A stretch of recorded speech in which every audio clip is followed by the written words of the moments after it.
ela lança um edital, né? E aí todas as instituições podem concorrer ao edital a partir de um projeto. O que acontece? Geralmente você entra com um projeto daquilo que você já faz. Então, por exemplo, quem trabalha com Congada apresenta o projeto da Congada, a gente apresentou dentro da cultura hip hop, outros apresentaram do circo, outras companhias de teatro apresentaram do teatro. A condição é que fosse uma instituição que tivesse com tudo em dias, e que tivesse um CNPJ. Aí as condições são lançadas no edital. Né? O programa Pontos de Cultura está dentro do Cultura Viva, do governo federal. Né? Então, os recursos que vêm são do governo federal. Então, assim, as instituições mandaram seus projetos, uma banca examina os projetos e, a partir do examinar, né, diz, olha, esse aqui tem condições de ser ponto de cultura. Dentro desse processo tem a visita dos avaliadores. Por que a visita? Deixa eu ver se a ONG existe mesmo, né, se ela é idônea, se ela de fato faz o trabalho, né, onde que ela está localizada, enfim. Então a gente também teve essa visita.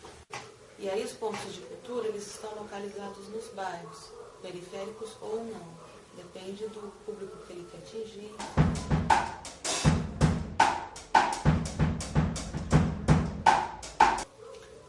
Como que acontece aqui? Né? Aqui nós temos a Vergueiro, que é lá no centro, em frente à Faculdade Anchieta, né, subsede. E temos aqui o Calux. Então a gente tem oficinas aqui, tem oficina na Vergueiro e tem oficina no Caju. Porque o que acontece? A gente tem uma mobilidade com a oficina no sentido de que aonde tem público maior você leva a oficina. Né? Então a oficina de DJ acontece no Caju. A oficina de elaboração de projetos socioculturais acontece na Vergueiro. E as outras oficinas, as linguagens do hip hop, da cultura hip hop, né? MC, grafite, dança, acontecem nesse espaço. Então a gente vai trabalhando nessa perspectiva. Porque assim, o ponto de cultura é uma das frentes do Fazendo Bem. Uma outra frente do Fazendo Bem é o convênio com a Secretaria de Educação no tempo de escola. Então, assim, que é o Centro da Cultura Hip Hop, ponto de cultura. O Centro da Cultura Hip Hop, ponto de cultura é uma referência para que se estabeleça um convênio com a prefeitura para que a gente possa levar as oficinas de hip hop também, né, para dentro das escolas no contraturno escolar. Né. Então, a gente tem as oficinas, a gente tem a oficina de DJ e a oficina de dança. A oficina de samba rock, que era um sonho meu realizar, né? Por que um sonho meu? Porque muita gente que curtia baile, depois que casou, entrou numa inércia total, né? Trabalha, vai pra casa, trabalha. Então a gente queria, né, mexer com o que a gente fala com os nego velho e as nega velha, para poder sair de casa. E saíram. Então tá muito legal. E assim, é uma diversidade geracional muito grande. Você tem gente bem novinha, mas você tem gente depois dos 40, entendeu? Fazendo oficina de samba rock. E curtindo baile. Né? O que é mais legal, então curtindo baile. Então, isso era já um desejo mesmo, né? Que se realizou. Uma outra oficina do ponto de cultura é de informática, que acontece aqui. A gente também, juntando dinheiro de um de outro, conseguimos comprar algumas máquinas usadas de um lugar que tinha trocado as máquinas, aí vendeu por um valor, um monte de máquina. O que a gente fez? A peça desse aqui, essa peça está funcionando, com aquela que está funcionando, montamos outras máquinas, e mais de 30 virou só aquelas máquinas. Por quê? Porque são máquinas que estavam lá jogadas, e aí qualquer valor que você desse, os caras repassavam as máquinas. Né? E aí alguns voluntários se juntaram, que entendem um pouco de informática, para poder montar as máquinas que estão aí hoje. Né? E a gente conseguiu montar um laboratório de informática. Também tem para todas as idades. Né? E aí, com as oficinas de informática, surgiu uma nova demanda, que é de alfabetização de adultos. Porque tem pessoas que vêm para a oficina, mas que não são alfabetizados. Então, a gente está discutindo a possibilidade de aqui ser também um polo de alfabetização de adultos, através do programa MOVA. Como o valor é muito baixo, é muito difícil você ter alguém para poder realizar as oficinas. Até porque os recursos não cobrem despesas administrativas. Então, por exemplo, se eu não cobre nenhum tipo de despesa administrativa, então não cobre água, não cobre luz.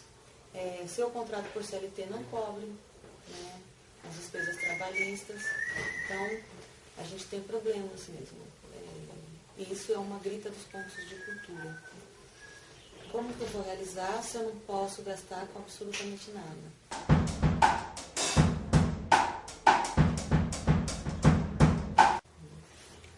O valor do ponto de cultura é para 3 anos. Né? Os pontos de cultura, o contrato é para 3 anos, o convênio.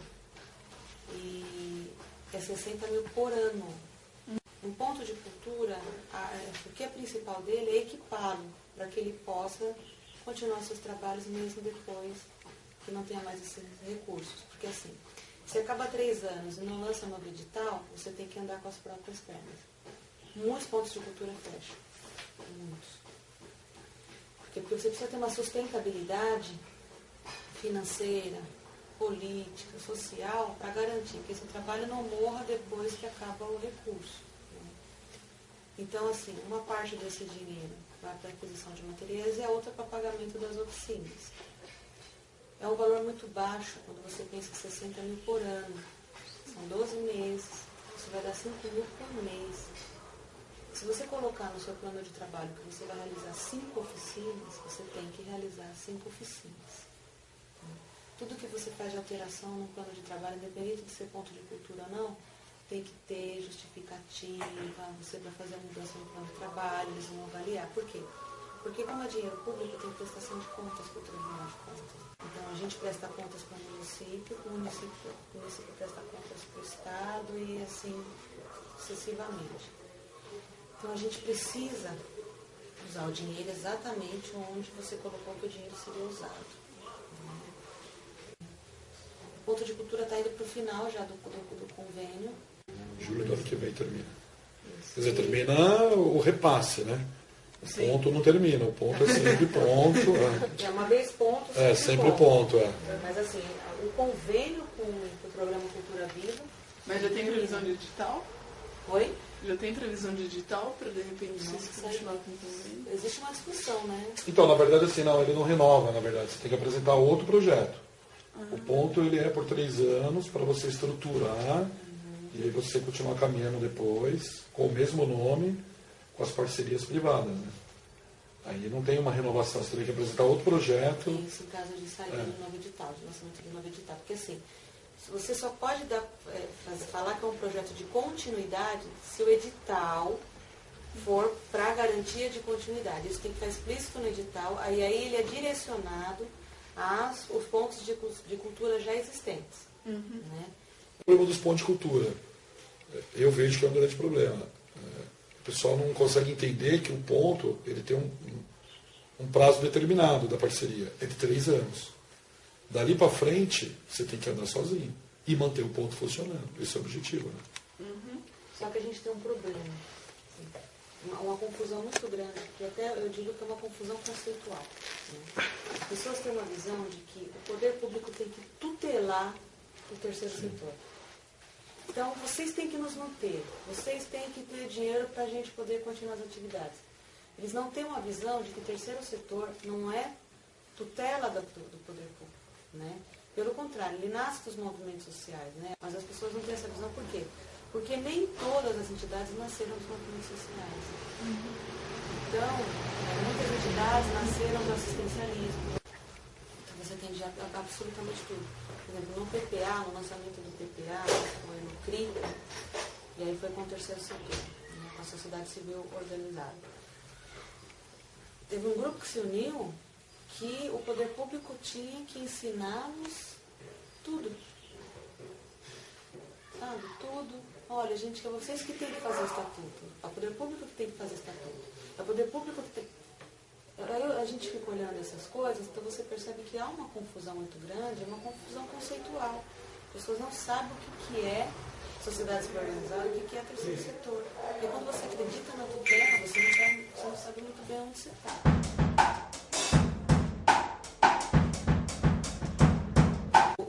O poder público não é uma coisa ao léu, sem planejamento. Né? Existem pessoas, técnicos, pessoas competentes para fazer aquilo. Só que assim, essas pessoas não teriam uma ligação com os pontos de cultura. Então, quando ele vem, é um olhar completamente alienígena para aquilo que está acontecendo. E algumas pessoas têm, sim, um compromisso com a causa social, outras pessoas são técnicos. Ponto final. Então, por exemplo, tem gente que vê isso daqui e fala, mas essa escada é muito ruim, mas isso aqui é muito... E não olha o contexto. É uma casa construída numa comunidade periférica, numa metragem limitada, e que você, se você não consegue construir para os lados e no comprimento, você sobe. Essa é uma característica das casas em bairros periféricos. Os terrenos são de 4x19, é isso, né? Nossa, acho que é isso no máximo, 4x19. Então, como é que você constrói uma big casa com uma escada bem feita? Muitas famílias, elas vão lá e carregam o tijolo e elas que fazem. Então, assim, essa é um ponto, é um momento que está dentro de uma periferia, que é a primeira favela que foi urbanizada no município de São Bernardo, numa administração petista, na primeira administração petista. E que foi construída com a população. Toda a discussão foi com a população. Então foi a primeira. E aí as pessoas faziam como podiam, mutirões.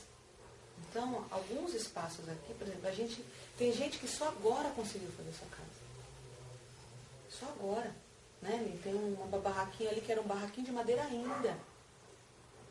Existem lugares que agora que está começando retomando o processo de urbanização. Porque da primeira gestão petista até agora, nenhuma política de habitação foi pensada com a população, ou de fato para essa população. Então foram feitos alguns prédios que depois tiveram que ser demolidos. No DR é um exemplo disso. Precisou ser demolido.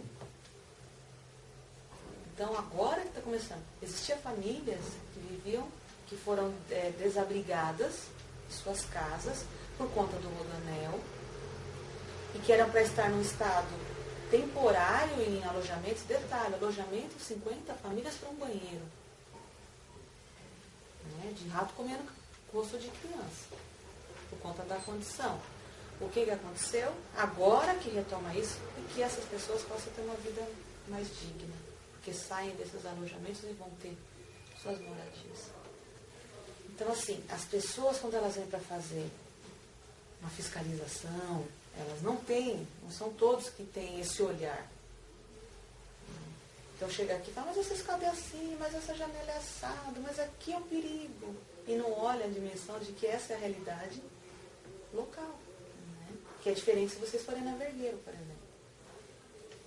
Uma região central, né, elitizada, que é lá no Jardim do Mar. Então são casas ampliadas, com cômodos ampliados, um cômodo vira 3, né? Então, assim, é uma outra realidade. Nossa, aqui é show de bola, nossa, aqui o terreno, olha o terreno, aqui dá para fazer um palco, dá para fazer um... É a realidade daquele lugar, que não é a realidade desse lugar. Então, quando tem esse monitoramento, tem essa avaliação, tem essa fiscalização, muitos não têm isso em vista. Esquece que os pontos de cultura, a maioria absoluta dos pontos de cultura está dentro das comunidades periféricas. Atendem essas comunidades. E mais que isso, resgatam a cultura de rua, a cultura popular. Né? Então você tem ponto de cultura circo, você tem ponto de cultura congada, essa é cultura popular, cultura de raiz. Né? Então as pessoas perdem de vista isso porque vão elitizando. Né? E esses pontos de cultura, eles vêm colocando em xeque o que é cultura. Né? Porque tem gente que ainda acredita que existe a cultura erudita e a outra. Né? E que apropriar-se da cultura é ter acesso à cultura erudita e não reafirmar a cultura popular. Então a gente tem essas questões aí para se pensar. Mas há um avanço muito grande quando você pensa em pontos de cultura e o reconhecimento desses pontos e um financiamento. Porém, ainda tem muito a avançar por conta desse olhar mesmo da tutela, né, de ficar 3 anos e não procurar outros recursos, né, estabelecer parcerias. Mas também a gente tem que admitir que é difícil com as empresas. Muito difícil, porque grandes empresas têm suas fundações, têm o seu trabalho que já faz, com responsabilidade social, e muitas não querem mesmo estabelecer essa parceria, nem no bairro onde elas estão estabelecidas. A gente faz com o nosso dinheiro. Né? Então ainda tem muita caminhada. Mas acontece, estão vendo que acontece.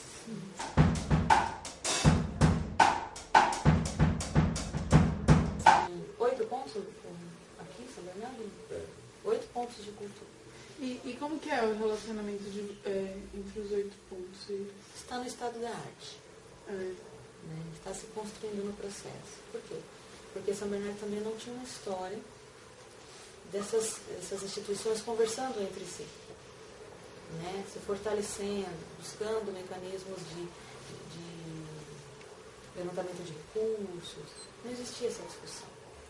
Então, isso está se constituindo ainda. Assim, os pontos, eles têm o interesse de se articular. E a Cultura Viva, os pontos de cultura, é um programa maior que tem também como objetivo fortalecer as entidades, essas culturas, mas também estabelecer um diálogo e um vínculo. Então, você tem um pontão de cultura que tem esse papel de articulação. Por exemplo, a Casa do Próprio Diadema, né? É um pontão de cultura. O recurso é bem maior, porque o recurso dele é para a distribuição. Né? Então, existe isso, existe essa coisa do articular. Não existe, porque quando você se junta, você se fortalece. Mas está em estado da arte.